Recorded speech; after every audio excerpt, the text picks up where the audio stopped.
Buenas tardes, señor. Iniciamos. Las 15 horas, hoy 6 de junio, continuamos con el desarrollo de la audiencia. El Ministerio Público tenía el uso de la palabra. Sí, señor magistrado. Continuando, respecto a lo que se había señalado, señor magistrado, quería hacer una precisión de un minuto o continúo con el siguiente presupuesto. Sí, puede hacer una breve réplica, no hay problema. Sí, solamente una precisión, señor magistrado, me va a tomar un minuto. Señor magistrado, en cuanto a lo indicado por los señores abogados, en cuanto a lo que respecta al señor Vicente Álvarez Moreno y al señor Marco Patricio Jara Urri. Señor magistrado, respecto a estos dos investigados, se debe precisar, no solamente se debe determinar, ¿no? En una persona, en ese sentido, de que no existe el peligro de fuga. Hay que tener presente el solo hecho de mencionar, de tener arraigo. Hay que también valorar los demás presupuestos o elementos que considera que se tiene este peligro de fuga.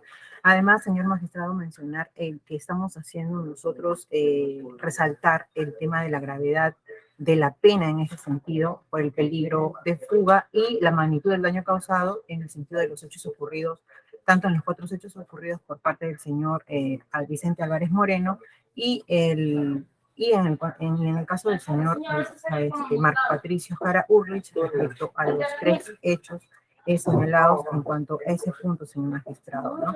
Eso es lo que queríamos resaltar, señor magistrado. Además, también que existe el acuerdo plenario número 1/2019 en el fundamento 37 que señala y resalta, ¿no?, que constituye una situación constitutiva del riesgo de fuga cuando se considere el tema de la gravedad de la pena, señor. En este caso, la pena que se estaría imponiendo es de 35 años, señor magistrado. Eso es en cuanto al tercer presupuesto, señor magistrado. Continuando con el siguiente presupuesto. Le vamos a conceder el uso de la palabra a la contraparte. Entiendo que a lo mejor quiere precisar algo. Doctor Castillo, con esa misma brevedad, ¿no? Solo sobre el tema. Muchas gracias, señor magistrado. Buenas tardes ante todos. Bueno, nuevamente saludando a todos. Señor magistrado, sí, efectivamente tenemos nosotros la misma posición de que para solicitar el pedido de prisión preventiva, ya la doctrina ha establecido pues que se debe solicitar sobre datos fácticos, concretos, objetivos y digamos actuales, ¿no? El peligro de fuga no se puede determinar solamente como lo ha manifestado la representante del Ministerio Público. El arraigo es importante. El hecho de haber dejado su pasaporte dice bastante de mi patrocinado. Tener un trabajo conocido y sobre todo un buen cargo dentro de la administración pública. La otra es que tiene una familia constituida y obligaciones también bancarias, dinerarias. Eso no lo hace, pues, digamos, el descrédito que se le pretende dar en réplica que ha referido el Ministerio Público, ¿no? No lo consideramos congruente y razonable. Es más, está citando lo que la propia, digamos, ejecutoria dice, pero también las demás que hay respecto de la prisión preventiva, se establece que estas son, digamos, deben ser determinadas en una forma razonable, coherente, en cuanto al peligro procesal, ¿no? Dice, solo se requiere la concurrencia de un peligro o riesgo procesal concreto para justificar la prisión preventiva. Eso está en el numeral 39 del acuerdo plenario 01-2019, SIG-J, del 10 de septiembre del año 2019. Ese acuerdo establece eso, un peligro, la concurrencia de un peligro o riesgo procesal concreto, y no tenemos eso, más bien ha dicho quizás hechos o datos fácticos de otros procesados en otras circunstancias y tiempo. Ha citado al colaborador eficaz y hechos más que no ha referido a mi patrocinado, señor magistrado. En cuanto de obstaculización, tampoco. No nos, de manera precisa, actual, reciente, no nos ha traído, no le ha traído nada a su despacho. De igual manera, el hecho de supuestamente pertenecer a una institución pública no lo hace miembro de una organización criminal, tanto más si ha dado cuenta hacia arriba a sus superiores jerárquicos y ha dado órdenes con esa orden de operación que ahora se le pretende cuestionar, señor magistrado. Por tanto, no habría cumplido los presupuestos del 269 y 270 del Código Procesal Penal. Es todo, señor magistrado. Gracias. Doctor Panca. Sí, únicamente en el extremo que hace referencia a la señorita fiscal. Ciertamente, la gravedad de la pena es un criterio más dentro del peligro de fuga, ¿no? Lo dice la jurisprudencia, lo dice el código mismo, es un criterio más.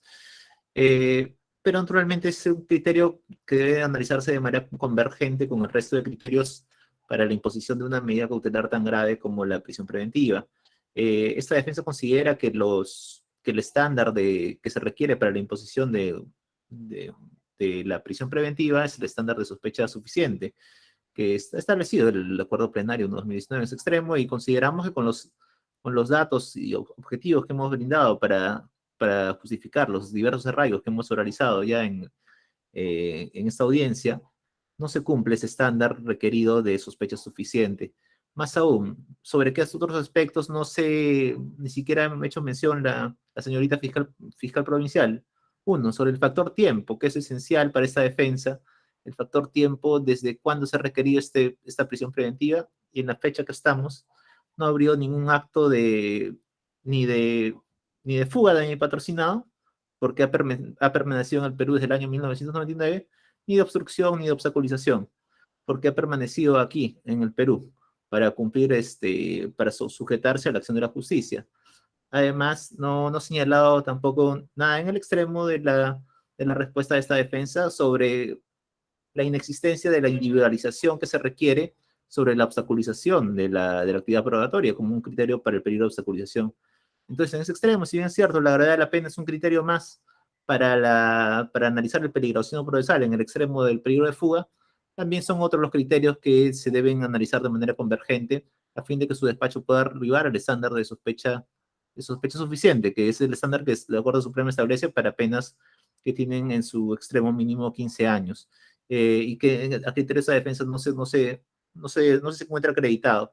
Más aún sobre el tema que esa defensa ha sostenido, señor magistrado, es lo siguiente, que el análisis de la pertenencia o no a una organización criminal, esta defensa considera que el análisis de la pertenencia o no a una organización criminal se subsume en la necesidad de que ésta se encuentre activa, porque de ahí se deduce el peligrosismo o la facultad de una no sujeción del imputado al proceso. Pero estando que según la hipótesis fiscal, la tesis de imputación, esta supuesta organización criminal se encontraría desactivada desde el 29 de junio de 2015, desde el hecho denominado Ramiro Prielé, entonces ese criterio tampoco se cumpliría, y solamente con la gravedad de la pena, sin ninguna acreditación objetiva de otro peligro de fuga, de obstaculización, en su despacho no podría imponer una medida cautelar tan gravosa como esta, señor juez. Solo eso, señor magistrado. Muchas gracias.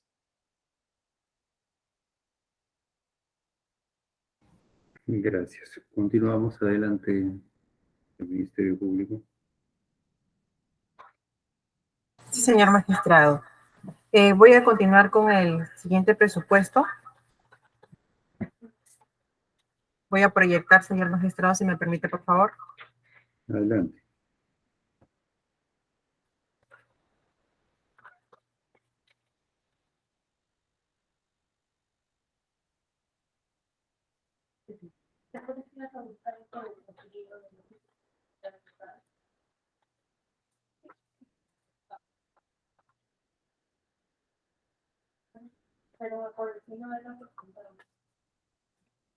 Señor magistrado, en cuanto al cuarto presupuesto, respecto a los investigados Vicente Marcelo Álvarez Moreno y el señor Marco Patricio Jara Urlich, señor magistrado. En el requerimiento fiscal, señor magistrado, se encuentra a folios de 10.485, 10.487. En cuanto a la proporcionalidad de la medida. Señor magistrado, esta fiscalía considera el test de proporcionalidad dentro de este marco para estas dos personas, estos dos investigados, ¿no? En cuanto consideramos que respecto a la idoneidad, creemos que esta medida coercitiva personal de prisión preventiva sí resulta idónea para alcanzar los fines del proceso que busca esta investigación durante de lo que se está realizando en la etapa de la investigación preparatoria, señor magistrado. Esto es con la finalidad de buscar asegurar una pena que se viene sustentando y que hemos solicitado dentro de los elementos y presupuestos que hemos brindado dentro de este requerimiento fiscal. Asimismo, señor magistrado, consideramos que en cuanto a la solicitud y en cuanto a la medida que resulta para nosotros, sí es idónea en cuanto a la solicitud para el señor Vicente Marcelo Álvarez Moreno y el señor Marco Patricio Jara Urlich, señor magistrado. Esto está dentro del requerimiento fiscal a folios 10.485.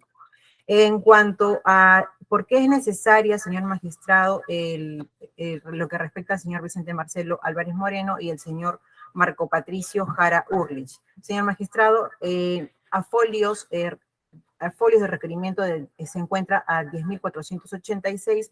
Esto, señor magistrado, consideramos que es necesaria porque para esta fiscalía sí existe un peligro de fuga, teniendo en la consideración de la gravedad de la pena a imponer, ¿no?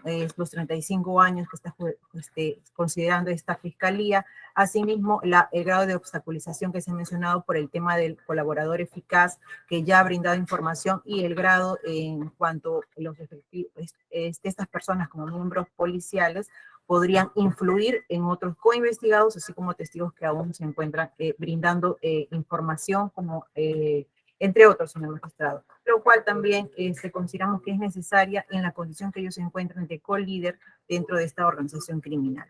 Por eso consideramos que es necesaria la medida de prisión preventiva. En cuanto a por qué consideramos que es proporcional, señor magistrado, para el señor Vicente Marcelo Álvarez Moreno y el señor Marco Patricio Jara Urlich. A folios 10.486, señor magistrado, hacemos una breve mención en cuanto a los puntos que habrían ocurrido o que se habrían utilizado para que dentro de esta organización criminal estos investigados, en este caso el señor Vicente Marcelo Álvarez Moreno y Marco Patricio Jara Urlich, ¿no? Hayan utilizado como finalidad tres elementos o tres finalidades en los cuales voy a mencionar brevemente, ¿no? Lograr el otorgamiento de ascenso excepcional por acción distinguida, aprovechamiento económico de los gastos de inteligencia generados por cada operativo policial simulado que realizaban, señor magistrado, generar un falso operativo de prestigio dentro de la Policía Nacional que realizaban estas dos personas, señor magistrado, en el presente caso que hacemos mención. Ellos, señor magistrado, haciendo mención de que cada uno, tanto el señor Vicente Marcelo Álvarez haya participado en los 4 hechos que ya se ha mencionado, tanto en Ramiro Chiclayo, Ramiro Prealé, colombianos, banquero de Ascarroz, y en el caso del señor Marco Patricio Jara Urlich, en los 3 hechos. En este caso es Chiclayo, Ramiro Prealé y colombianos, ¿no? Lo cual, viendo y analizando que han habido asesinatos, en el caso del señor Vicente Álvarez, 16 asesinatos y 3 heridos, y el señor Marco Patricio Jara Urlich, 15 asesinatos, pues, consideramos que es proporcional que se le dicte una prisión preventiva porque han habido agravios y vulneración de derechos, lo que respecta al derecho a la vida para estos agraviados. En ese sentido, nosotros consideramos que sería proporcional dictarles o solicitar que se le señale una prisión preventiva para los 2 investigados, Vicente Marcelo Álvarez Moreno, como el señor Marco Patricio Jara Urlich, señor magistrado. En cuanto, por este presupuesto, señor magistrado, he concluido.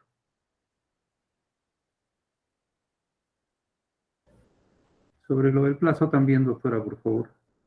De una vez mejor. Ok, señor magistrado.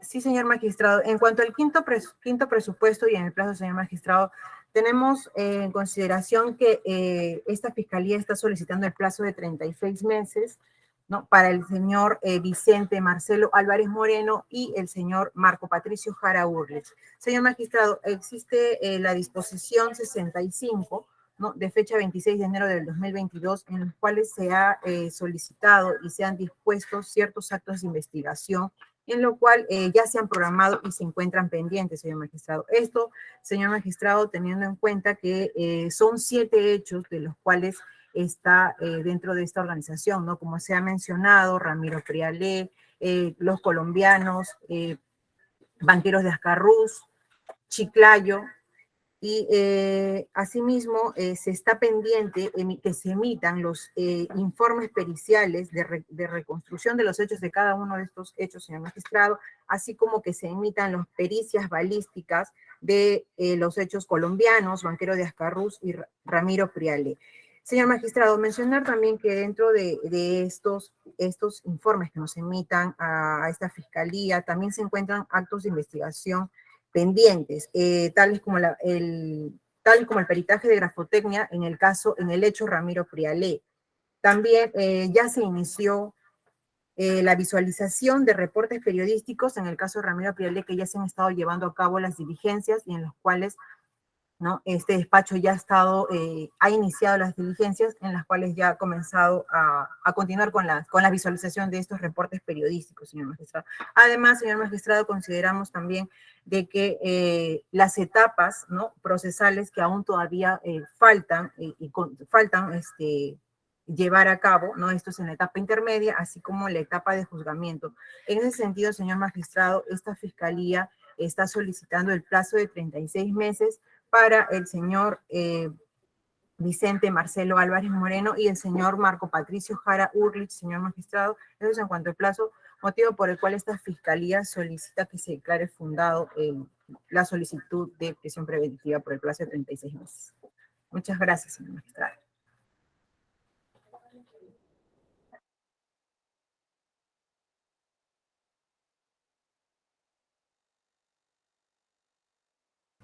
La defensa. Con su venia, señor magistrado, sí, respecto al cuarto presupuesto referido a la proporcionalidad de la medida, que es de proporcionalidad común a los imputados, en este caso, de folios 104.85, 10.485 del requerimiento, la defensa quiere decir previamente algo. Sobre esto, el Tribunal Constitucional, en cuanto a los antecedentes de la aplicación del principio de proporcionalidad, para hacer el test de racionalidad, se tiene que hacer un análisis de proporcionalidad que está directamente vinculado con el valor superior justicia. Constituye, por lo tanto, un parámetro indispensable de constitucionalidad para determinar la actuación de los poderes públicos, sobre todo cuando esta afecta el ejercicio de los derechos fundamentales. Ello lo dice la sentencia del Tribunal Constitucional 50-2004, acción de inconstitucionalidad del Fundamento Jurídico 109, señor magistrado. ¿Qué nos ha traído para justificar el Ministerio Público? Nos dice que la medida es idónea, ¿no? Es idónea. ¿Y por qué para el Ministerio Público es idónea? Solamente ha referido brevemente buscar asegurar una pena, que es una medida idónea y necesaria, ¿no? ¿Por qué idónea? Nos dice que creemos que la medida coercitiva personal de prisión preventiva resulta idónea para alcanzar los fines del proceso, esto es, el desarrollo de la etapa de investigación sin perturbaciones y asegurar la ejecución de la futura pena a imponer, en este caso, a mi patrocinado. Señor magistrado, hasta la fecha no hemos visto un dato fáctico concreto y objetivo que se haga ver, pues, que mi patrocinado haya perturbado la actividad, digamos, de los actos de investigación.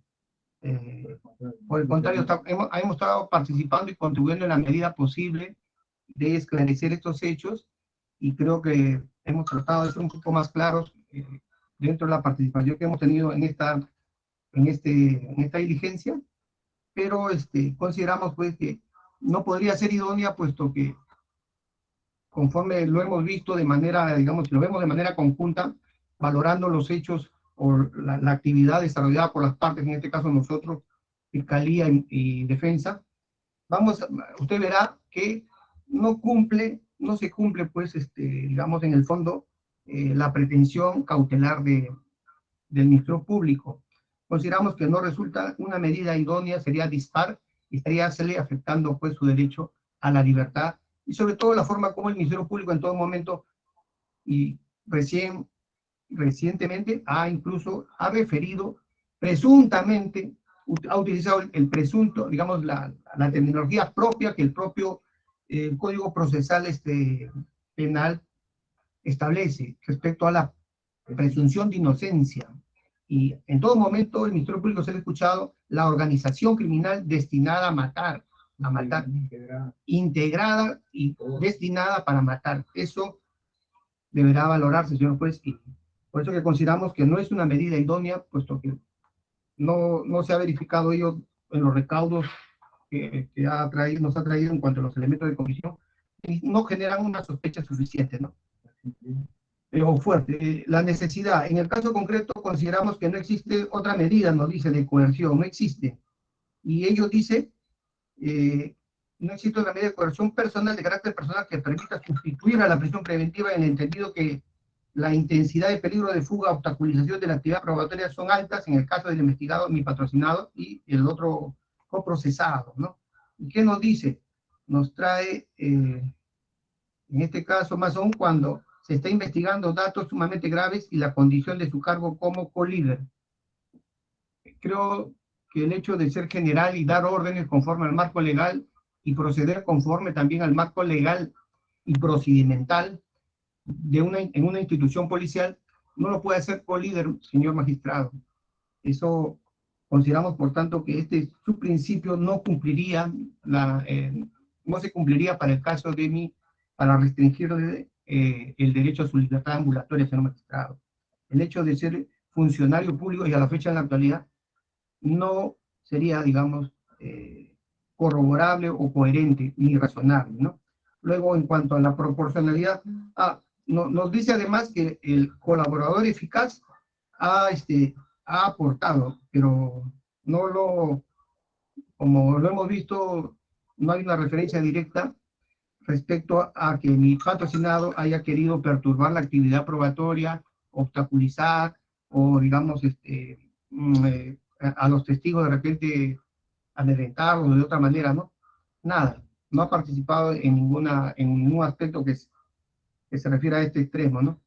Luego, tenemos, en cuanto a la proporcionalidad propiamente dicha, aquí se exige que la medida cuestionada guarde una relación razonable a fin de que se pretenda alcanzar en el entendido que la organización criminal no tiene otra finalidad, sino que era el de lograr el otorgamiento de ascensos. El otorgamiento de ascensos, y usted lo ha verificado, señor magistrado, que mi patrocinado solamente hizo el informe 71, que fue muy debatido, y en la cual, conforme al propio testigo Urresti y otros testigos, han referido que eso se hizo conforme a la directiva 01-2013-B, y además conforme también a lo establece el decreto legislativo 1149, la ley de régimen de situación del personal policial, y el decreto legislativo 1150, el régimen disciplinario, que dice que el que otorga indebidamente y el que no lo otorga también a quien lo merece es sancionable, señor magistrado. Entonces, lo único que hizo fue proponer, y él no fue ascendido para nada, ya tenía el grado general, el grado máximo de la policía, no ha obtenido ningún beneficio, solamente propuso al personal que participó, nada más. Luego, el aprovechamiento económico de gastos. Señor magistrado, se está deslizando nuevamente un argumento que fue debatido y en la cual el Ministerio Público hizo lectura de varios documentos en la cual se manifestó que en esos informes la DIRCOTE no gastó nada. El aprovechamiento económico no se puede aducir, era dinero de la Digimin, porque ese personal estaba, voy a decirlo así, prestado, de apoyo. Recién en el mes de marzo del año 2014, ese personal recién pasó a la DIRCOTE y mi patrocinado ya no estaba desde el 1 de marzo, señor magistrado. No se puede decir que ha habido un aprovechamiento económico, no hay base o dato fáctico corroborativo o persistente que evidencie ello. Luego, generar falso prestigio, o sea, para la Policía Nacional un falso prestigio. Tenemos pues que desde el comienzo de mi presentación hice ver quiénes eran las personas, funcionarios, otros oficiales generales que participaron y dieron conferencia de prensa. Mi patrocinado, la Fiscalía no le ha traído eso, señor magistrado. Por tanto, no es proporcional esta medida, porque nunca apareció ningún medio público para referir que estos operativos eran exitosos, como lo viene refiriendo el Ministerio Público. Tenemos pues medios de prensa, tenemos medios televisivos, de repente Facebook, pero ni siquiera ha salido, el Ministerio Público no le ha traído de eso, no hay información sobre ello, o un elemento coherente de comisión. Luego, para generar, dice, que los hechos cometidos en Chiclayo, Ramiro Prialé, colombianos y banqueros de Astarruz, y los asesinatos entre los derechos individuales que recaen sobre él, ¿no? Y se ha dicho que 16 en esta vez y 3 heridos. Más temprano se dijo que eran 15 y 3 heridos. Bueno, no creo que no hay tampoco una coherencia. Más aún si mi patrocinado solamente dio la orden para Chiclayo y él estaba en el BRAE, también he hecho referencia por qué, la razón de motivos estaba en el BRAE, y para trabajo de inteligencia para la Policía Nacional en ese momento, y no hay ninguna comunicación para que diga que había una concertación previa, antelada, repartición de roles, que esto estaba estructurado, organizado, señor magistrado. Por tanto, esta medida no podría ser proporcional. Luego, con respecto a... Por eso consideramos fue que podría sí haber una medida sobre la proporcionalidad en sentido estricto. Consideramos que podría sí haber otra medida que su despacho que evalúe y quizás determine, valorando y ponderando los hechos aportados por las partes, en este caso Fiscalía y la Defensa Técnica, para disponer una medida menos intensa, menos gravosa, como es la de comparecencia restringida, señor magistrado. Hay diligencias pendientes. Porque, si bien es cierto, hay diligencias pendientes, pero también ellas están referidas a casos que no tienen nada que ver como son las pericias, ¿no? Las pericias y otras. Señor magistrado, por esto consideramos pues, que no cumpliría tampoco este presupuesto. Sobre el quinto presupuesto, duración de la medida. Es una medida, bueno, que si es cierto, el Ministerio Público solicita 36 meses, pero debe tenerse en cuenta que esta medida ha sido, digamos, cuando fue solicitada por el Ministerio Público vía prórroga de la investigación preparatoria, ella pues su despacho emitió a 25 meses. Entonces, consideramos prudencial y razonable, puesto que ya tiene más de casi 6 años esta investigación, consideramos pues, que debe valorarse ello, porque sería hasta excesiva, y más aún teniendo en cuenta que la defensa está solicitando que se le imponga una medida menos gravosa, como es la de comparecencia con restricciones. Consideramos que tampoco sería este presupuesto, no se cumpliría, señor magistrado, ¿no? Puesto que todo ello debe ser valorado de manera conjunta y razonable, haciendo una ponderación concreta de los hechos. No podemos venir digamos, a sostener algo sin algo objetivo y concreto. Ello usted lo verificará cuando emita la resolución correspondiente, señor magistrado. Por tanto, no estamos conformes y pedimos pues que informamos que no cumple los presupuestos que establecen, no cumpliría estos 2 últimos presupuestos, señor magistrado. Muchas gracias. Muchas gracias.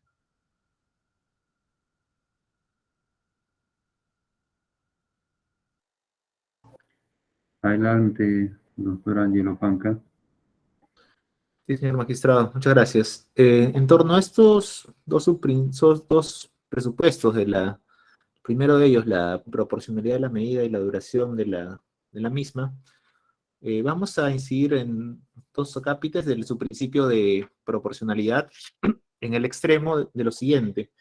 Para esa defensa consideramos que la idoneidad y la necesidad no se cumplen y no han sido sustentados adecuadamente por el Ministerio Público. ¿En qué sentido, señor magistrado? Si bien es cierto, el Ministerio Público ha señalado que una medida menos gravosa como la comparecencia con restricciones o una caución u otra medida no cumpliría el test de proporcionalidad y no sería suficiente para la sujeción de mi patrocinado proceso.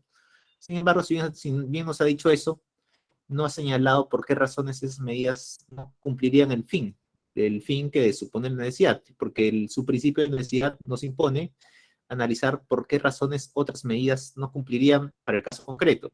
Lo que ha realizado el Ministerio Público es realizar el análisis de proporcionalidad como lo viene sustentando, es decir, de dos imputados, cuando en principio, a criterio de esta defensa, la proporcionalidad debe ser analizada de manera individualizada, porque también es un presupuesto que debe ser analizado de esa manera. Sin embargo, sin perjuicio de ello, el Ministerio Público no cumplió la carga de señalar por qué razones no serían necesarias, ni por qué razones otras medidas no cumplirían su fin, en este caso concreto. Más aún si estando en la conducta y el comportamiento procesal de mi patrocinado Jara Urlich, en este caso concreto, que harían presumir que una medida como comparación con restricciones o una coacción supondrían o permitirían la sujeción del mismo al presente proceso. Entonces, en ese extremo, señor magistrado, en el extremo de la idoneidad y la necesidad, esta defensa señala que no se señalaron las razones por las cuales se superarían estos subprincipios, ni las razones por las cuales una medida menos gravosa no cumpliría su fin. Solamente se ha dicho que son colíderes y la pena sería muy amplia, pero el ser considerado colíder no nos responde a la interrogante de por qué razón no, una medida menos gravosa no, no, no, no sería suficiente para la sujeción de mi patrocinado al proceso. Respecto del subprincipio de la proporcionalidad en sentido estricto, esto incumbe a hacer un análisis de ponderación entre los bienes constitucionales y bienes jurídicos que se pongan en la balanza. Ese análisis no lo hemos escuchado por parte de esta defensa, por parte del Ministerio Público, perdón, y no nos ha dicho por qué razones se superaría el test de la proporcionalidad en sentido estricto y esta inclinaría la balanza para el Ministerio Público y para la persecución del delito. Que si bien es cierto, la persecución del delito es un bien constitucionalmente protegido, también son los otros bienes, tanto constitucionales como bienes jurídicos, materia de tutela en un proceso penal. No solamente los que son evidentes, que se afectarían, como la presunción de inocencia, sino también en base a lo que hemos argumentado respecto del arraigo familiar que tienen patrocinado, también implicaría una afectación al bien constitucional familia, que también debe ser ponderado al momento de una imposición de esta medida de coerción. Además del bien constitucional trabajo, que también se vería afectado por la imposición de esta medida cautelar. Además de ello, señor magistrado, un bien jurídico que es necesaria valoración es el de la seguridad ciudadana. En un estadio como el que nos encontramos, un miembro integrante de la Policía Nacional del Perú y un oficial en actividad dictar una prisión preventiva en contra de él supone también que se ve afectada en buena cuenta la seguridad ciudadana en general, señor juez. En torno al último presupuesto, que es la duración o el plazo de la medida a imponer, señor magistrado, debemos hacer hincapié en lo siguiente.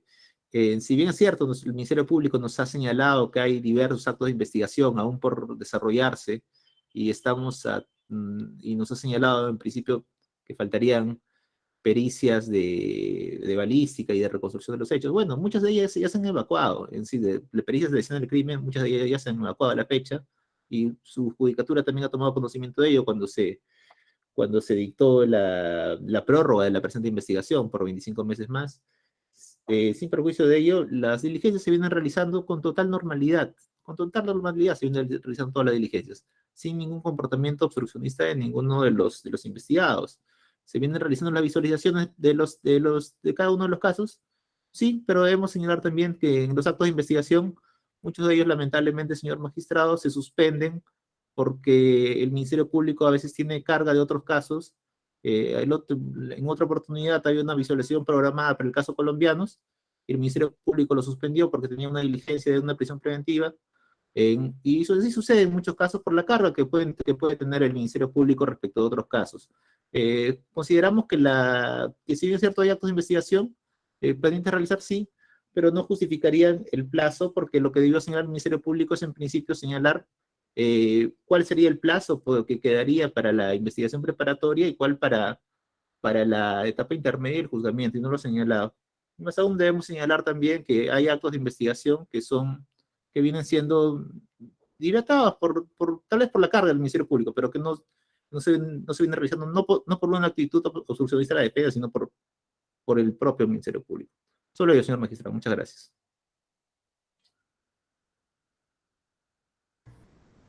Muy bien.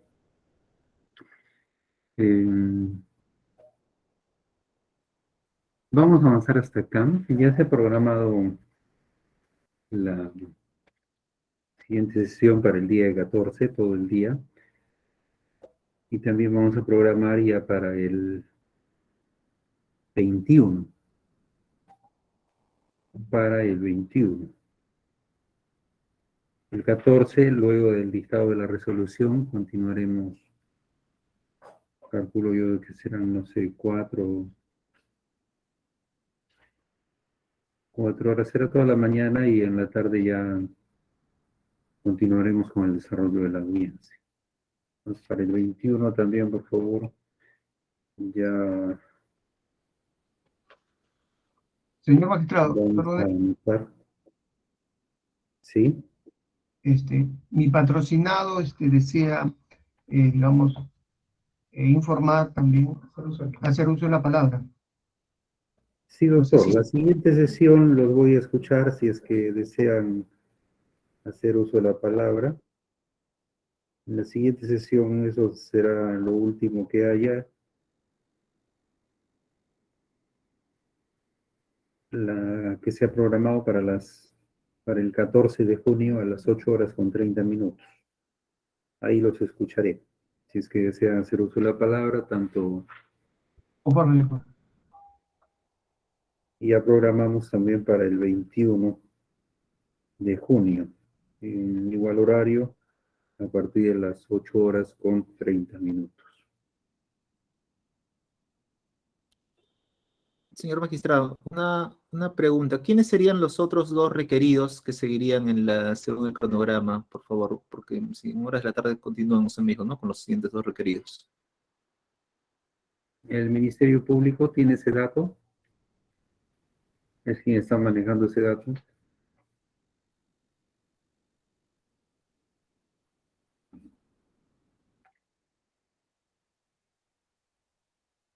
Está el doctor Rodas, doctora Oyola o doctora Peña.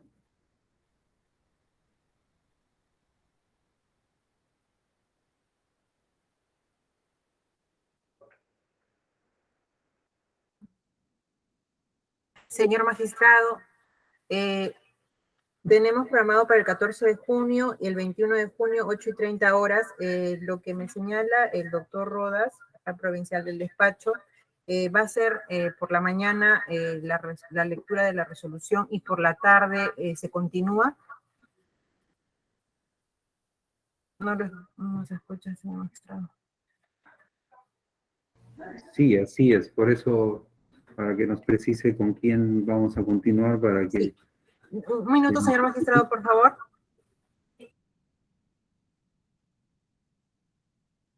¿Quiénes son los que continúan? Cecilia Morana.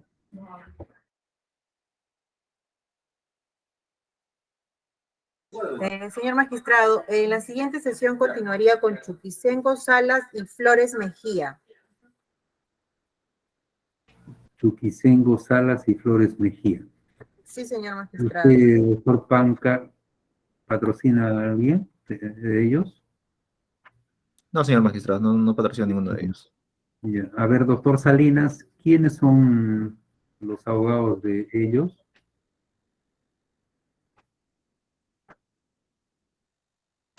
Sí, doctor, permítame un momento, por favor. Está también la doctora Solís. Doctora Solís, ¿son sus patrocinados? Creo que Chuquisengo, ¿sí? Sí, Fernando, así sí, es, doctor. sí, estoy en defensa conjunta Los dos, ¿sí? con el doctor Santibáñez Antunes. Somos defensa conjunta del señor Chuquisengo Salas. Y de Flores Mejía. No, del no, doctor. A ver, ve usted, por favor, doctor Salinas, quién es la defensa de Flores Mejía.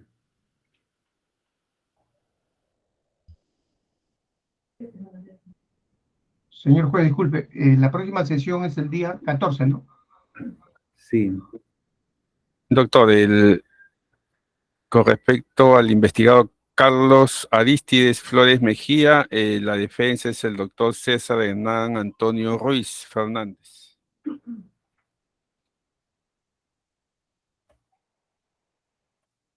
Ya. Hay que Notificarle entonces, doctor Salinas, para la audiencia, Conforme. con este abogado. No ha cambiado, ¿no, doctora Oyola? Este abogado No, señor magistrado, estamos revisando y sí, es conforme, señor magistrado, a lo que señala su judicatura. no hay ninguna variación entonces. No, no, señor magistrado. Ya, correcto. Entonces notificará, por favor, doctor Salinas, y también se cursará oficio a la defensa pública, siempre con los apercibimientos de que si no concurre, se desarrollará la audiencia con la defensa pública, dada la naturaleza del requerimiento. Bien. Concluye esta audiencia siendo las 15 horas con 41 minutos, subsistiendo los apercibimientos. Buenas tardes. Buenas tardes, señor magistrado.